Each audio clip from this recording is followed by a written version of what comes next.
Pour en revenir au 6e sceau du livre de l'Apocalypse. Et les étoiles du ciel tombèrent sur la terre comme lorsqu'un figuier secoué par un vent violent jette ses figues vertes. Qu'est-ce que cela veut dire? À ce moment-là, la terre bascule, ce qui donne l'impression que les étoiles du ciel tombent sur terre, mais il faut faire attention à ne pas confondre cet événement avec un autre qui est rapporté dans des termes similaires. En effet, ailleurs dans le texte, il est également question d'étoiles qui tombent du ciel sur terre. C'est au chapitre 12, au moment de l'épisode du signe de la femme dans le ciel, qui survient chronologiquement avant le 6e sceau, c'est-à-dire en mai 2019, alors que le 6e sceau, le déluge, survient après le 1260 jours. Un grand signe parut dans le ciel, une femme enveloppée du soleil, la lune sous ses pieds et une couronne de 12 étoiles sur sa tête. Elle était enceinte et elle criait, étant en travail et dans les douleurs de l'enfantement. Un autre signe parut encore dans le ciel, et voici c'était un grand dragon rouge, ayant 7 têtes et 10 cornes, et sur ses têtes 7 diadèmes. Sa queue entraînait le tiers des étoiles du ciel et les jetait sur terre. Le dragon rouge, c'est le soleil au moment du Kishot, et on nous dit que sa queue va entraîner le tiers des étoiles du ciel pour les jeter sur terre. Ce dragon rouge donc crache des flammes, et on nous dit qu'il possède une queue qui pousse les étoiles du ciel sur terre. Ces étoiles sont en fait des débris d'astéroïdes charriés par la planète X. Il y aurait même un astéroïde de 4 km qui sera dans cette région de l'espace à cette époque. Cet astéroïde déclenche depuis des années des pluies de météorites, et celles-ci vont certainement s'ajouter aux débris charriés par la planète X et poussés par le vent solaire. Ils vont tous finir par tomber sur Terre, ce qui explique pourquoi certaines prédictions mentionnent d'immenses chutes d'astéroïdes. Je rappelle que cela devrait arriver dans 1 an et quelques mois.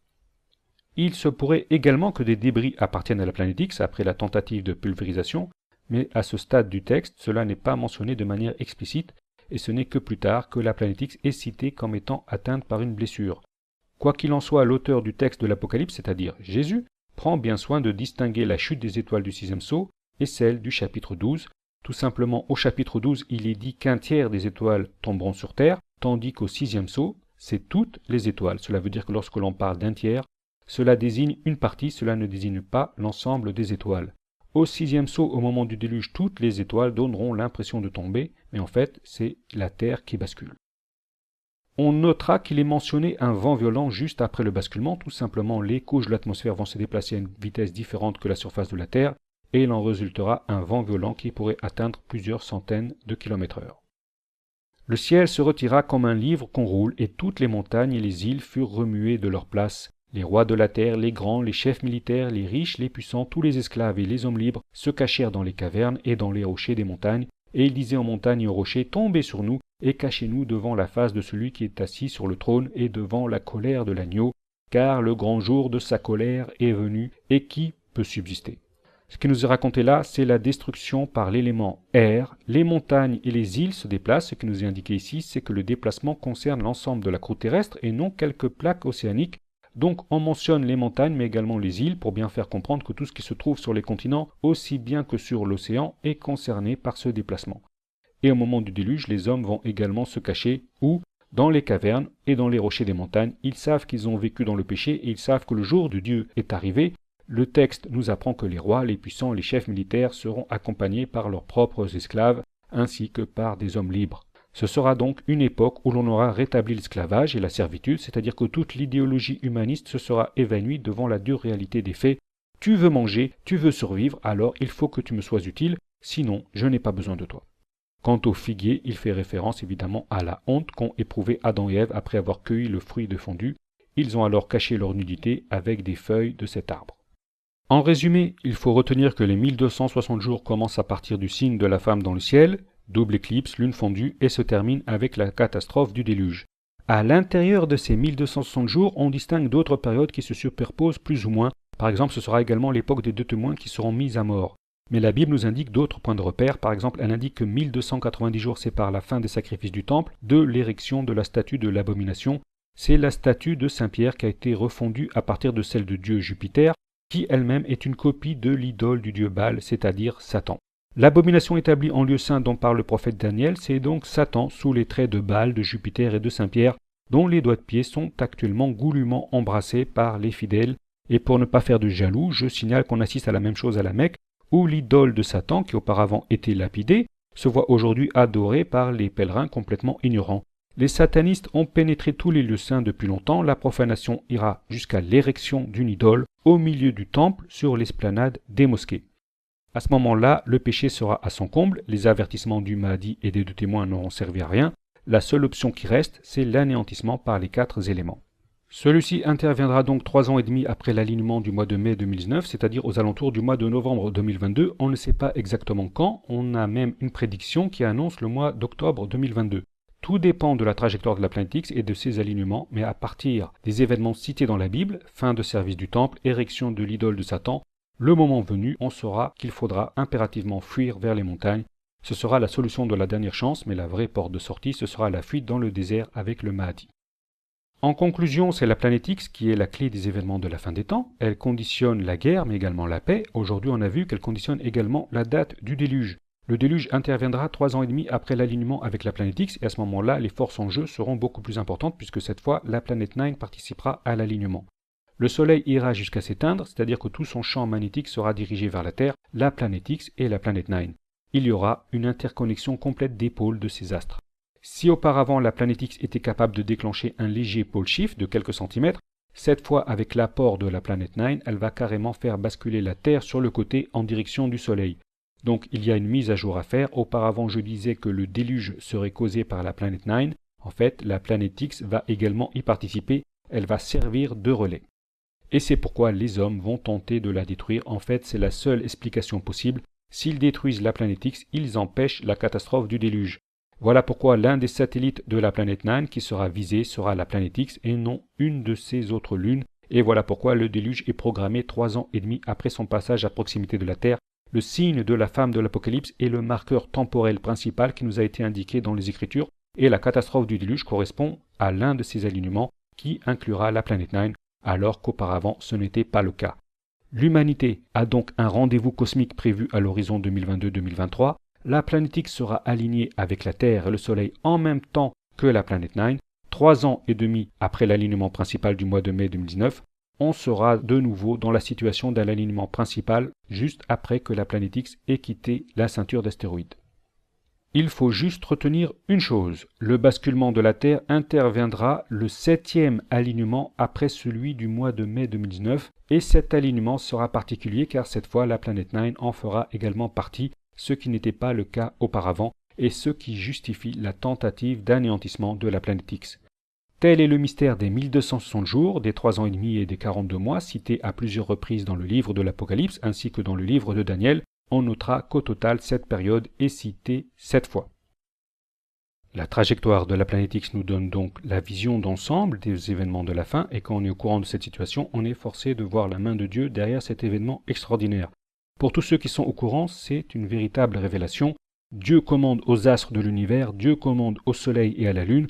Tous les astres lui obéissent, ce n'est pas possible que le hasard ait créé une telle configuration astronomique. Alors, ils peuvent être des technocrates, des savants, des fonctionnaires, des matérialistes, cela ne change rien. Le plan de Dieu est en train de s'accomplir devant leurs yeux ébahis. Qu'ils soient d'accord ou non, ils sont contraints de l'accepter, ils sont contraints de vivre une crise existentielle. Heureusement pour eux, il y a des calmants, il y a des somnifères, mais quand on est au courant du rendez-vous cosmique, on est forcé de changer de paradigme. Avec cette vidéo, normalement, vous aurez compris pour quelles raisons ils vont essayer de faire exploser la planète X, quand bien même cette opération serait vouée à l'échec. Cette vidéo est normalement terminée, mais voici encore un petit bonus qui expose les derniers développements concernant les prédictions qui sont actuellement en train de se réaliser. La dernière fois, on a parlé des morts subites par arrêt cardiaque au moment de l'époque du Killshot. On a mentionné des travaux de chercheurs, en voici d'autres qui mettent en évidence des anomalies au niveau du cœur au moment des tempêtes solaires. Et voici une autre prédiction faite par une voyante française, une prédiction que j'avais publiée sur mon ancien blog en 2015. Cette femme annonce beaucoup de choses, dont la Troisième Guerre mondiale et la planète X. Elle annonce que celle-ci devrait exploser au moment d'un de ses alignements, mais elle annonce également le phénomène des morts subites. Des chiffres nous sont donnés, il est question d'une mortalité de 30 à 50% majoritairement par arrêt cardiaque. Donc après Marie-Julie Jahenny, les morts subites par arrêt cardiaque sont mentionnées dans une autre prédiction. Les prédictions de cette voyante nous amènent à une autre mise à jour prophétique qui concerne cette fois la prophétie de l'éclair. Voici ce qu'elle annonce. Puis un immense éclair dans une zone située entre l'Égypte et la Syrie, une lumière absolument aveuglante et brutale qui fait penser à celle de la bombe nucléaire.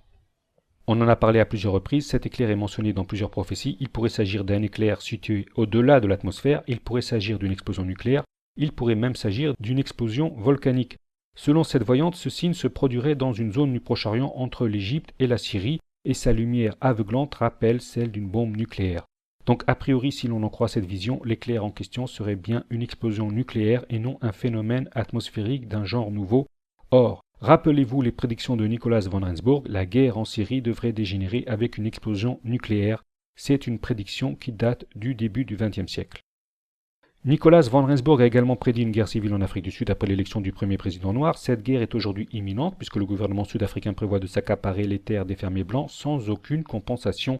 Il prévoit cela sachant que la richesse du pays repose sur cette agriculture et que sans les fermiers blancs, le pays court à la ruine. C'est déjà arrivé aux fermiers blancs du Zimbabwe avec les conséquences que l'on connaît. Le pays est donc foutu, mais ils n'en ont rien à cirer. C'est une décision qui n'est pas motivée par l'économie, mais par la politique. Il s'agit de nettoyage ethnique, les Noirs veulent simplement se débarrasser des Blancs.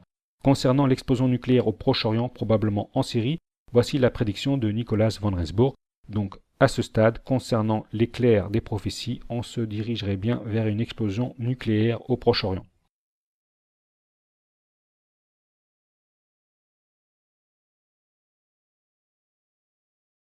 Maintenant, voici une mise à jour concernant la prophétie du calife. Je rappelle que la mort d'un calife, c'est-à-dire d'un dirigeant au Moyen-Orient, sera l'un des déclencheurs de la guerre. On a établi une liste. En premier, il y a bien entendu le roi Salman, puis son fils, le simple d'esprit qui s'appelle Ben Salman, puis il y a Bachar el-Assad et même le leader du Hezbollah, Hassan Nasrallah. Aujourd'hui, on va en ajouter un nouveau.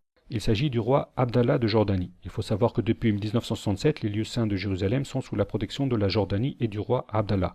Depuis l'annonce de Donald Trump, le roi Abdallah de Jordanie subit les pressions américaines. Il y aurait même eu une tentative de coup d'État. Le roi Abdallah s'est opposé de toutes ses forces à la décision de Trump et le risque est grand qu'il soit éliminé. Donc, le calife assassiné, ça peut aussi être lui. Autre mise à jour concernant cette fois les récoltes. Les mauvaises récoltes sont, selon Marie-Julie Jaini, un signe de l'année de l'entrée dans les événements calamiteux. Il y a eu une mauvaise récolte en 2016, l'année la plus mauvaise depuis la Seconde Guerre mondiale, et les chances étaient infimes que cela se répète en 2018, mais cette fois on dirait que ça va être encore pire. Il pleut depuis plusieurs mois et en février et en mars, la France a connu 2 vagues de froid. Et les récoltes qui commençaient à bourgeonner ont pris le gel, ça s'annonce donc mauvais. Les médias n'ont pas encore trop parlé de ce sujet, mais selon les agriculteurs, il suffit que la température baisse jusqu'à -2, -3 degrés pour perdre la totalité de leur récolte. On n'en est pas encore là, on aura la réponse dans les prochains jours, c'est-à-dire à la fin du mois de mars. Et finalement, la prophétie de Marie-Julie Jaini pourrait se concrétiser cette année, c'est-à-dire que cette année serait bel et bien celle de l'entrée dans les événements malheureux de la fin des temps. Je rappelle que ceci commence avec une guerre au Proche-Orient. Et maintenant, voici une mise à jour concernant les pics sismiques. On vient de constater une nouvelle évolution. Je rappelle qu'au début, il n'y avait qu'un seul pic sismique dû à la planète X, puis progressivement, il y en a eu 2 espacés de 6 mois. Puis en 2012, on a constaté que Saturne générait également des pics sismiques, et ensuite, on s'est rendu compte que c'était également le cas des autres planètes lentes, et ces pics sismiques dus aux planètes lentes surviennent également 2 fois par an pour chacune d'entre elles. En 2018, la planète X a traversé la ceinture d'astéroïdes et on note désormais que même une planète rapide, telle que Mercure, peut produire des mini-pics sismiques de quelques jours. En effet, au moment de l'alignement avec Mercure au mois de mars, on a observé 3 séismes de magnitude 6 en 24 heures, puis un séisme de magnitude 7. Cela signifie que le pic sismique est confirmé. D'ailleurs, on a également observé un trou coronal à la surface du Soleil. Donc tous les paramètres qui caractérisent les pics sismiques sont là. La seule différence, c'est que les pics sismiques dus aux planètes rapides dureront moins longtemps. Ils s'étaleront sur quelques jours au lieu de quelques semaines. Il faut retenir qu'au fur et à mesure que la planète X s'approche, ces effets sont en train de s'amplifier. On se dirige vers un pic sismique permanent, c'est-à-dire qu'il y aura des gros séismes sans arrêt. Et d'ailleurs, ces derniers jours, on a observé 3 grandes failles. La Terre s'est ouverte au Pérou, en Arabie Saoudite et ainsi qu'au Kenya. Avec cette faille du Kenya, on assiste au début de la division du continent africain. C'est un phénomène qui va s'étaler sur des centaines de milliers d'années et nous en sommes donc au tout début. Ces failles dans la Terre constituent à eux seuls un signe de la fin des temps. C'est rapporté dans la sourate At-Tariq, l'étoile nocturne qui parle de la planète X. La terre qui se fend, la pluie qui revient annonce l'imminence du jour de la résurrection. Les failles, les sinkholes font partie des signes qu'il faut surveiller et dans un avenir proche, on devrait assister à une intensification de ces phénomènes. Cette vidéo est maintenant terminée. Je vous ai donné quelques points de repère concernant la planète X et les événements de notre actualité, mais c'est à vous qu'il revient de surveiller les signes. Sur ce, je vous remercie de m'avoir suivi et je vous dis à très bientôt pour la prochaine.